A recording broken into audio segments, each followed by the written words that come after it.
The question is that the bills be now read a second time, and I call the member for Jagajaga. Well, thank you, Deputy Speaker. And this is a government that is serious about protecting consumers in communities like mine in Jagajaga and right around this country. We do understand that when prices go up, people feel it at the supermarket, in their bills, and of course at the moment they are feeling it at the petrol pump. At this time of global uncertainty, people in my community do want to know, am I getting a fair go here? And that is what this legislation is about.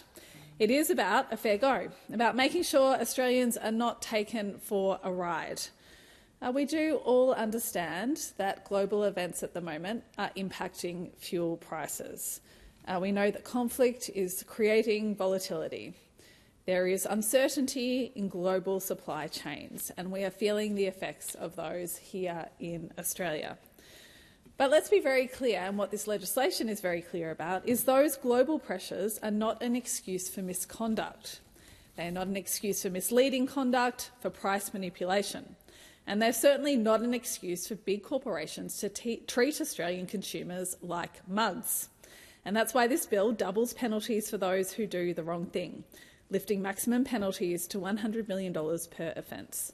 Because if you're looking to rip off Australians, there should be real consequences for it. And I'm certain that in my community, people expect nothing less.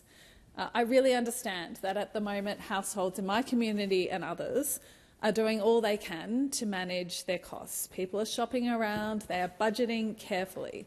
And so when they are doing this, the least they can expect is that the system is fair and that companies are playing by the rules.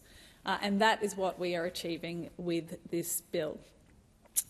With the Fair Work, Fairer Fuel bill, we are also making sure that hard-working truckies and smaller road transport businesses are not pushed to the brink by severe cost shocks. We know that truck drivers and businesses are a critical part of Australia's daily economy. They're the people ensuring that food and goods are delivered where they're needed, and this government has got their backs. We know that truckies and transport operators need to be protected from fuel price rises, and it is important that costs are shared fairly through the supply chain. So this is making sure that the Independent Fair Work Commission can act quickly to deal with these issues. As I said, recognising that this is a critical part of Australia's daily economy. The truck drivers, these businesses are ensuring food and goods are delivered where they're needed. And as they're doing it, this government is with them. We have their back. This, of course, builds on action we've already taken, and we've heard some posturing from those opposite about how this government has done nothing.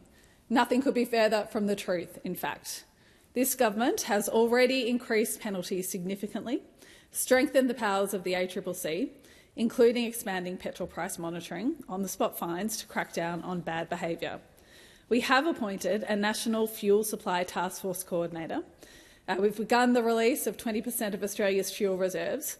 We've changed petrol standards to get more fuel flowing. So I would invite those opposite to keep up to date, pay attention. I do want to be very clear for them. This is a moment. We came in this morning and we saw a stunt from the opposition. Not a very well thought through stunt, but nonetheless, it was in fact a stunt.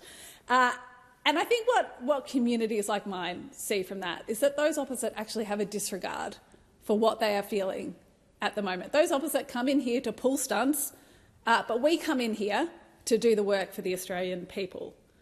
We come in here also knowing their record when they were in government, which I'm afraid to say was appalling. They talked tough, but they didn't act for communities like mine and across the country.